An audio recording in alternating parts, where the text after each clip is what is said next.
So, yes, my name is Virginia. I'm a Brazilian, and I'm working with digital games and accessibility for digital games. I started creating this presentation. I was wondering, I will talk about C#, Python, how I can use this for make some good accessible digital games, but you will see that I changed a little bit my abstract, but I think it will be good to tease you, provoke you a little bit to think about this subject. So first things first, what is accessible? Here in this day, in this track, we talk a lot about accessibility, diversity. In our context, I'm talking about what is accessible is to be easily used or accessed by people with disabilities. It's the Merriam-Webster definition. But I also want you to think a little further. I'm bringing you a concept that Rita von Hunt told us in a video about social pressures. And Rita von Hunt, if you don't know her, she's a drag queen. She's a literature professor. And when I'm talking about social pressures and aesthetic pressures, she says something like, the concept of disability, when you talk about people with disability, is anchoring that there is no disability. There is a space that does not accommodate a body, and that's why it makes its experience, access, and permanence in that space difficult. I think this concept, this definition is very powerful, because when we say about disability, we always say about we have a space that don't want you here. Yes, I know it's very strong to say that, but sometimes it's what happens. So that's why I want to provoke you a little bit about that. And so let's talk numbers too. We as STEM people, we love numbers. So why do I have to care about accessibility? Well, in the world, we have almost 1 billion people in the world with some kind of disability. And I'm saying about disability, not temporary disability. So if we talk about temporary disability, we have a lot more. In Brazil, we have 23% of our population with some kind of disability. And also we have the UN, the United Nations, with the global goals about inclusion, about diversity. So there are a lot of good numbers to work in that. But no, I'm not a member of any minority. I don't want to talk about it. So let's see some social perspective and historical perspective. A long time ago or not, how the disabled people was treated in society. Well, for the 13th century, we had something called demonic possession. That was what people with disabilities was seen by. When we go to the 19th century, we have some aberration, some freak. It was just a genetic defect. And when we are in the 20th century, we also have this kind of thing. And okay, it's not a long time ago, it's now. And tomorrow is the People with Disability Day, International Day. So what are we doing? It's just, we have to take into account this historical perspective too. The birth of rights for disabled people started in 1975 with the United Nations declaring the rights of disabled people. In Brazil, it was only in 2015 that we have an statute for disabled people. So we are talking about really new things for us in Brazil. So when I say about the birth of rights. I'm saying about birth of basic rights. And yes, we are only in baby steps, where even basic rights for people with disabilities are very difficult. But it's not an excuse to go further. And what I'm talking here, it's digital games, is entertainment, and entertainment is overall underestimated. Only in 2000 that WCAG, the Web Content Accessible Guidelines, was released. And in 2004, the International Game Developer Association published a paper on game accessibility. So we are talking about a history that is younger than me. Yes. Virginia, I hate to interrupt you. I just want to make sure, are you intending to present some slides? We don't see your slides yet. Oh, sorry. It's okay. I asked it, but it was not there. Oh, it's still the new normal. Yeah, you can hit the share button. Sorry for that. No problem. I thought I had clicked on it. Now I'm here. So it was only in 2004 that we have a paper about game accessibility. And it was only in 2020, last year, the pandemic year, that Game Awards, the Oscar of games, includes an accessibility prize category. So it is really new and overall underestimated area. And of course, I am not, I'm a member of a minority, but I'm not people with disability. So I asked a really good friend of mine to help me with these slides. And he started by tweeting something for me that starts as, let's say we talked about accessibility and inclusion, the design of product and service for some time now. In the beginning, accessibility features were not intentional. Just makes sense for people with disability. It was not intentional. And what I am trying to say here, that we can have these things be intentional, be think of. We have to think about it. And moreover, when we talk about entertainment, some people may say, oh, but it's all a game. Why I have to think about this? Well, entertainment is a part of our life, so we have to think about it. And we have a really good YouTuber that his name is Steve Saylor, that he was a consultant for Naughty Dog. And he always says about why we have to include accessibility from the beginning of the process. It's for everyone. It's not just for people with disability, because it provides much needed for disabled players, of course, but helps normalize talking about accessibility too. That's what this track too is very important for us. And the motto it's a motto from the 1970s, that nothing about us without us.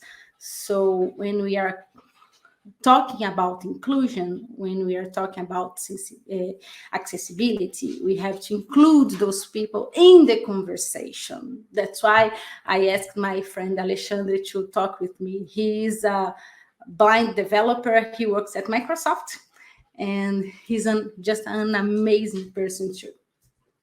So let's take action and talk about games. Here we have the accessible player experience. It's a part of the accessible games institution that talks how can we make a video game accessible. First of all, players need to be able to sense, to see, to hear, to feel the output of the game. So you have to think about it. How a blind person can see my game, how a deaf people can hear my game, how it will affect them. After that, they need to be challenged. One thing that Alexandre talked a lot lot about for me was that games that are just blank screen with a lot of audio is not enough, because maybe for someone that sees, it's not an interesting game, and for someone that's deaf, well, they just can't play. So how can we include everything in a game? I know it's difficult, but let's try. So some things that we can include in our game are high contrast, like we can see who are our enemies, who is me in the game. So I can have this variation of the scenery, and I can still see what's happening. The directional subtitles, it was introduced last year for Last of Us Part 2, and was amazing because we have the subtitles for all the scenes, and the subtitles has a little arrow that says, oh, the person who said that, the sound that make that was coming from that direction. And of course, we have customized the controls, and we can change everything in the controls. All these pictures are from Last of Us Part 2. And why I am showing examples just for Last of Us Part 2, it's because last year on the Game Awards, it was the best game with accessibility. He won the prize, and it was really amazing. And why it won that prize? Well, first of all, it included a lot of accessibility tools. It was amazing. But why it worked? It worked because they had consultants. Steve Saylor, that I mentioned before, was one of these consultants. We have also the responsible from the site Can I Play That? Responsible. She's deaf, and she was a consultant for this part. So we have to have consultants. We have to know what they need in order to know what I can do. In the early presentation, in the panel, a lot of people talk about this. Maria Fernanda in Chile talked about this, that we have to include people in order to do something. So it's not just talk about this. Diversity is not just talking about accessibility. We have to do something. So let's talk with them. Let's include them in the process so we can work with that. So if you want to start to have an accessible game, we have to start from the beginning. Just really from the beginning. I cannot make a video game, make a digital game and say, oh, now I have to include some accessibility. No, you have to think from the beginning. Last of Us Part 2 just worked with that. It worked because they had people with the disability as consultants and as developers, and since the beginning of the process, they start to think about how can I do a high contrast? How can I do directional subtitles? How can I customize controls? Another enterprise that does some lot of interesting research in this subject is Microsoft. The Xbox one is one of the most accessible video games that we have. Even for those who aren't who doesn't have a disability, is really, really, really interesting. They have all the games are starting to have some kind of accessibility, but they also have a control, adaptive control that's really, really amazing. It's cheaper. Well, for Brazilian people, it's not that cheap, but it's not an expensive one. It's the same price as a normal control. And it's really good, even for people that doesn't have any disability. An example, I'm not a people with disability, but I have a lot of pain because I have tendinitis, and sometimes I can move my fingers. And for me, it's just amazing to have something that I can do without moving my fingers, that I can play. So it's about inclusion of everyone. And the play in this picture, we have a man in a wheelchair play with the adaptive control, and he's playing Forza Horizon 5. Forza Horizon 5, it's a really good game with a lot of accessibility features. It can, after this, we can talk a little more about it, but it was really impressive to me because it's a race game, and I'm not that into race games, but I play that just to see, and it's really amazing. In this top one, we have Hellblade. Hellblade is a game from a small studio. It's the Ninja Theory, and it's an indie game, and they also are starting to put some accessibility features in their game. So if we think from the beginning and the game creation, we can improve everything.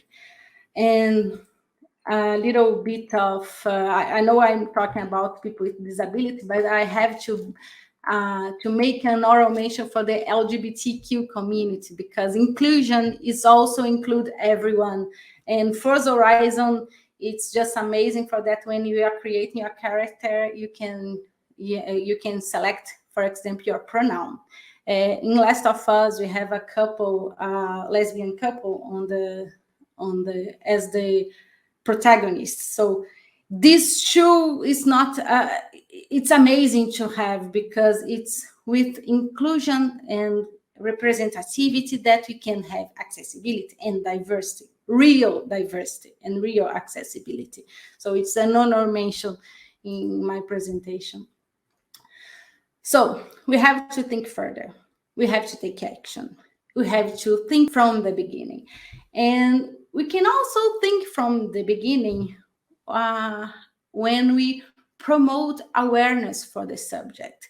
So why not from the beginning of the devs itself, from the developers itself? Why not at their first steps in programming? So I'm a professor. I teach programming, and every year I promote our contest on digital games.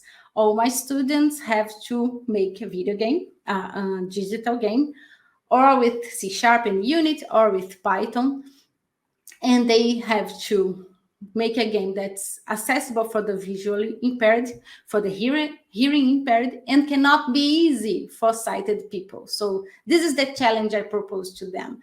And we are on the 5th year of this contest, and every year I am more and more amazed at what these students can do. So at the first time at programming, I am teaching oriented object programming for them in a new way.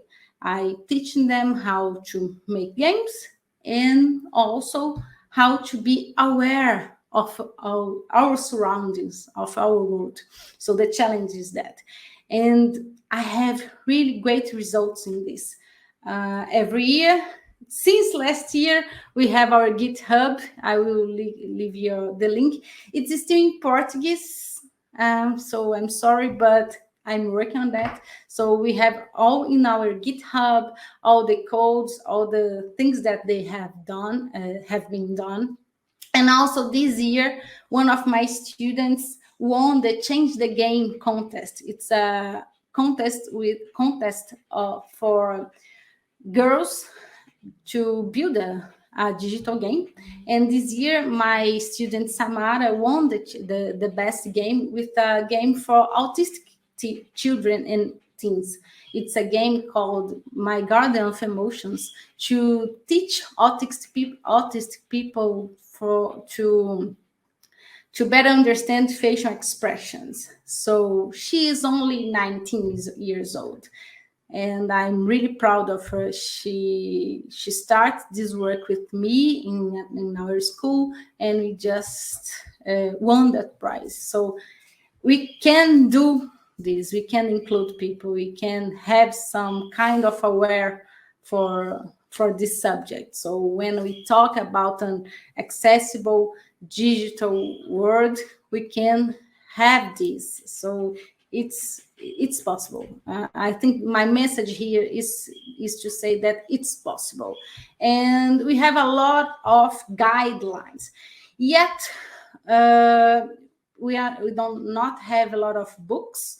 We do not have a lot of scholars that teach this, but we have a lot of communities that work on this. We have the Can I Play That? They have a lot of workshops to teach how can we add accessibility in digital games.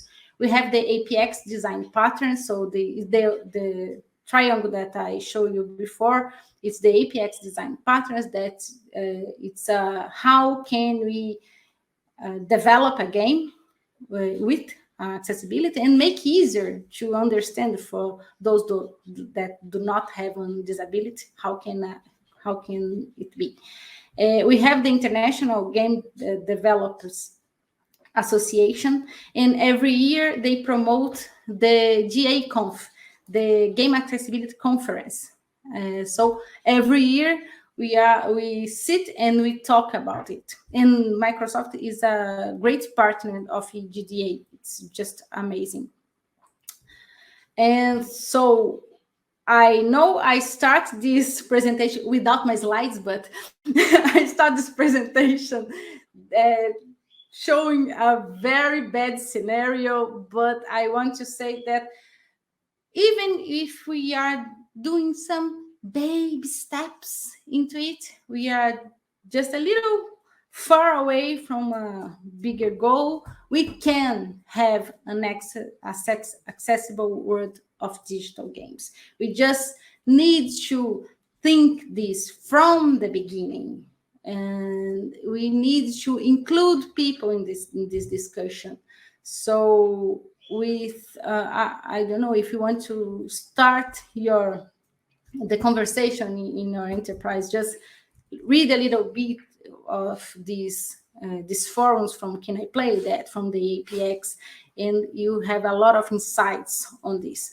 And you can also follow me. And I normally speak in Portuguese, but I have a lot of work in this area, and since 2016, I believe, I started the game contest with my students, and I hope for the next years we will have a much bigger GitHub with all my students' work, with a lot of ideas for games that are accessible for the visual impaired, for the hearing impaired. So I just want to include everyone as much as possible. So thank you very much, and sorry for the slide. It's my new normal today is terrible, but thank you very much. All right, Virginia. So we have about 10 minutes left of your presentation, I believe, if I'm not mistaken. I think we are up to 3 o'clock. Let me double check our schedule. So if you would like to talk about anything else, anything else you'd like to share, please do feel free to do that. Oh yes. So I will use this time. So this year, in the 9th, I think it's the next week, we have the Game Awards, and the innovation nominees for innovation in accessibility nominees is I did not play them yet, but it was really amazing. It was the Far Cry 6. It's a nominee from the accessibility. I was very glad that I saw this, because Far Cry is such a big game. It's from a AAA agent, so have them here show some spotlight on the subject. We are trying to. The next one is the First Horizon. The First Horizon has a lot of things in inclusion, and for the LGBT community, for the deaf community, for the blind community, and I want First Horizon to win this year. We have also the Guardian of Galaxy in the nominee. I didn't play yet, but the things that I saw that he had done is the idea of have different response times. So the easy to the hard one, it's really different one of each other. So for people that have some kind of disability that cannot have a really fast response, you can adjust that on the accessibility menu. So it was really amazing. And the last one, this one I don't know, this Ratchet and Clank. I have to read a little bit more about them, but I was glad that we have some indie games and also some AAA games in this category this year. And it's just the second year from the Game Award that with the accessibility category. So it's really good to see this. It's really good to see this, that they are starting to worry about the subject.